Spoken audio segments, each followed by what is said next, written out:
오늘의 함께 나눌 말씀의 제목은 믿음의 기도들입니다. 믿음의 기도들입니다. 많은 성도님들이 삶과 현실에서 어려움에 부닥칠 때 부정적인 생각이 들 수가 있습니다. 한마디로 우리는 현실 문제 속에서 언약과 믿음을 잃을 수 있습니다. 그러나 하나님을 진심으로 경외하는 자는 다릅니다. 그는 언약의 신실함과 그 언약을 이루시는 하나님의 능력을 믿습니다. 하나님의 약속과 우리가 가진 처한 현장은 항상 차이가 존재합니다. 그 차이를 메꾸는 것이 바로 믿음의 기도인 것입니다. 첫 번째는 먼저 실제 현장을 보아야 합니다. 오늘 본문 앞절에 있는 2장 2절과 4절의 말씀을 보면 느헤미야는 예루살렘에 가본 적이 없습니다. 그러나 그는 항상 예루살렘의 회복을 위해서 기도했습니다. 그는 하나님과 전해준 예루살렘의 참혹한 소식을 들었습니다. 이때 느헤미야는 슬퍼하며 금식하고 기도했습니다. 이는 마치 기도로서 직접 현장을 본 것과 같았습니다. 참된 소망은 우리가 현장을 직접 보았을 때 생깁니다.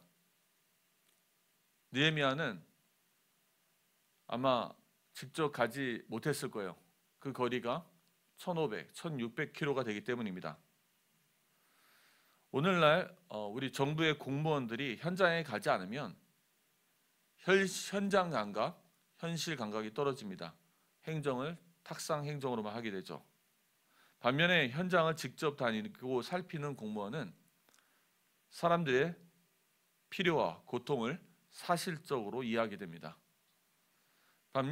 이와 마찬가지로 우리 장로님들도 단순히 교회 행정만을 위해서 세워진 것이 아닙니다. 장로는 교회 연장자이자 교회의 영적 지도자입니다. 장로는 목사를 도와 양떼를 돌보고 그들의 형편을 살펴야 합니다. 교육자들도 마찬가지입니다. 각자 맡은 부서를 돌아보아야 합니다. 한 명 한 명 신방하고 그들의 형편을 살펴야 합니다. 그래서 이번 주부터 시작되는 토요일 현장 전도 캠프도 같은 맥락입니다. 한 달에 저희가 토요일 3주 동안 한 현장에 들어가려고 합니다. 그리고 또 한 주는 쉬어서 영적으로 개인적으로 정비하는 시간들을 갖고자 합니다. 이처럼 매월 순회로 현장을 돌면서 복음을 전하고자 합니다.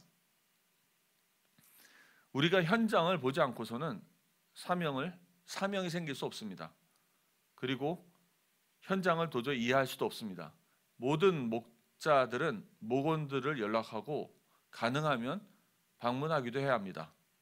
그리고 그들의 형편을 살펴보아야 합니다. 그들의 어려움과 필요를 보고 느껴야 합니다. 그때 우리가 무엇을 해야 될지 사명이 발견되어집니다.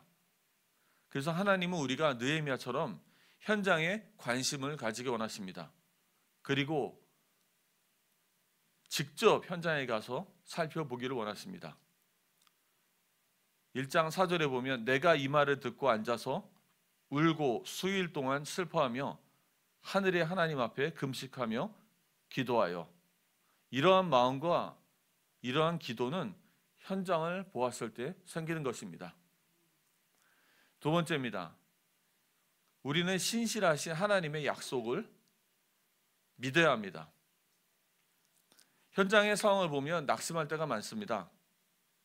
아무리 애써도 변하지 않는 모습에 실망할 수도 있습니다. 예전에 제가 중국에서 한 현장을 들어가는데 도저히 변함이 없는 현장이에요. 같이 가는 사역자가 제게 얘기했습니다. 이렇게 변하지 않는 현장인데 이런 현장을 볼 때 저한테 낙심하지 않냐고 물어봤습니다. 그런데 저는 낙심하지 않는다고 했습니다. 제가 2년을 지속한 현장이었는데 낙심하지 않는다고 그랬어요. 왜냐하면 그리스도에게는 절망이라는 단어는 없습니다. 왜냐하면 우리는 하나님의 약속을 믿기 때문입니다. 제가 그 현장을 들어가는 이유는 하나님의 약속을 믿었기 때문입니다. 하나님의 언약과 그 언약 속에 약속하신 것은 절대 변함이 없습니다. 하나님의 신실하심과 능력은 그 약속을 반드시 이루십니다. 오늘 본문에 보면 느헤미야는 절망의 상황 속에 있습니다. 그러나 그는 절망하지 않았습니다. 신실하신 하나님의 약속을 붙잡고 기도했습니다. 그는 그 옛적에 모세에게 약속하신 하나님의 약속의 말씀을 기억하고 기도합니다. 1장 8절에서 9절의 말씀에 보면 만일 너희가 범죄하면 내가 너희를 여러 나라 가운데에 흩을 것이요 만일 내게로 돌아와 내 계명을 지켜 행하면 너희 쫓긴 자가 하늘 끝에 있을지라도 내가 그들을 모아 내 이름을 두려고 택한 곳에 돌아오게 하리라.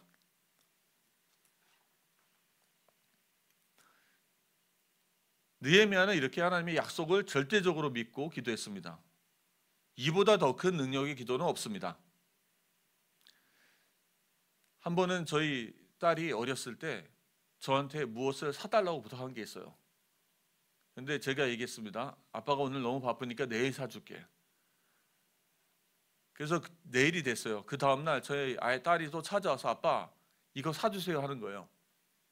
그때 제가 얘기했습니다. 오늘도 너무 바쁘니까 내일 사줄게. 그랬더니 저희 딸이 하는 말이 어제 자기한테 오늘 사준다고 했대요. 제가 한 말을 붙잡고 저한테 욕을 하니까 제가 그 자리에서 제 컴퓨터를 덮고 일어나서 아이의 손을 잡고 가서 물건을 사러 갔습니다. 하나님의 약속을 믿고 기도하는 것보다 더 큰 능력의 기도는 없습니다. 많은 교회 성도들이 이 언약을 놓치고 믿음을 놓치고 방황하고 있습니다. 그러나 하나님의 약속은 분명합니다. 우리가 다시 돌아와 계명을 지키고 주님을 바라본다면 주께서 그 모든 흩어진 자들을 부르신다고 약속하셨습니다. 그들이 돌아와 하나님의 계명을 지킬 때 하나님의 영광이 교회에 임할 줄 믿습니다. 느헤미야서 1장 10절에 보면 이렇게 말씀하십니다. 이들은 주께서 일찍이 큰 권능과 강한 손으로 구속하신 주의 종들이요 주의 백성이니이다. 사랑하는 성도님들, 우리 ht어진 이 주의 백성들은 하나님께서 출애굽할 때 그 큰 권능과 강한 손으로 이끄셨던 이스라엘과 같은 주의 종들이요 주의 백성입니다. 저희 예손에 흩어진 식구들은 주의 종들이요 주의 백성입니다.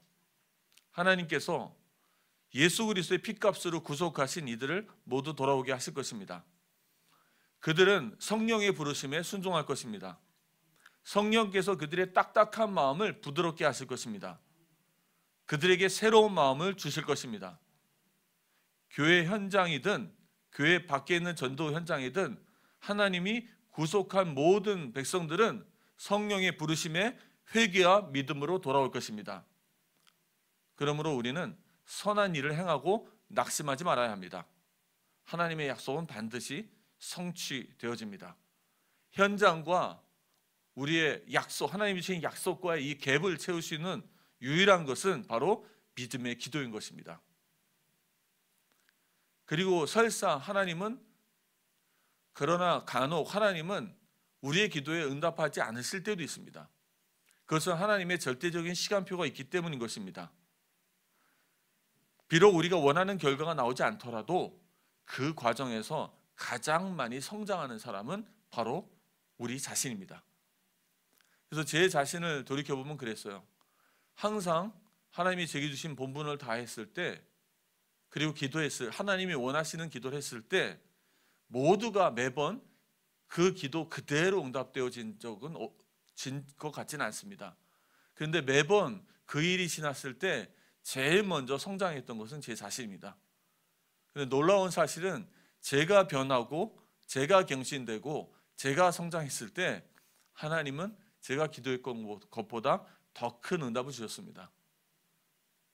사랑하는 성도님들, 우리가 믿음을 가지고 기도하는 것을 포기하지 말으셔야 합니다. 마지막으로 결론과 실천입니다. 오늘의 제목은 믿음의 기도들입니다. 사랑하는 성도님들, 많은 이들이 기도를 하지만 기대감이 없습니다. 이 말은 기도가 형식적으로 변해버렸다는 얘기입니다. 하나님의 능력을 믿으시기 바랍니다. 그러나 많은 성도님들이 하나님의 능력은 믿는데 그 능력이 내게도 일어날 것이라고 믿지는 않습니다. 마가복음 9장에 나오는 귀신 들린 아이의 아버지가 나옵니다. 그는 제자들에게 기도를 부탁했는데요, 제자들이 기도했는데도 귀신을 못 쫓아내고 질병을 치유하지 못합니다. 반복되는 실패로 이 아버지의 믿음은 바닥이 나 있었어요. 예수님을 만났을 때 그 아버지가 예수님께 하는 말이 무엇입니까? 예수님, 무엇이든지 할 수만 있거든 해주세요. 이때 예수님은 그 아이의 질병을 치유하시기 전에 이 아버지의 믿음을 먼저 고치십니다. 할 수 있거든이 무엇이느냐? 믿는 자에게는 능치 못할 일이 없느니라 하셨습니다. 이때 아버지가 바싹 무릎 꿇고 하는 얘기죠. 제가 믿습니다. 제 작은 믿음을 긍휼히 여겨주세요. 하나님은 큰 능력을 일으키시고 우리의 문제를 치유하시기 전에 먼저 우리의 믿음을 치유하십니다. 본문의 느헤미야도 마찬가지입니다. 그는 절망과 같은 상황 속에서도 기대와 확신을 가지고 기도했습니다. 1장 11절 뒷부분에 보면 오늘 종이 형통하여 이 사람들 앞에서 은혜를 입게 하옵소서. 굉장히 큰 믿음과 기대와 확신을 가지고 기도한 것입니다. 그러면 이 사람들은 누구를 말합니까? 이 사람은 누구를 말합니까? 바로 그 뒷절에 나와 있죠. 그때 내가 왕의 술 관원이 되었느니라. 이 사람은 바로 아닥사스다 왕을 말합니다. 왕 앞에서 은혜를 입게 하옵소서. 왕이 내게 형통한 길을 열어서 내가 예루살렘 성전을 수축할 수 있는 길을 가게 하옵소서. 사명을 감당하게 하여 주옵소서.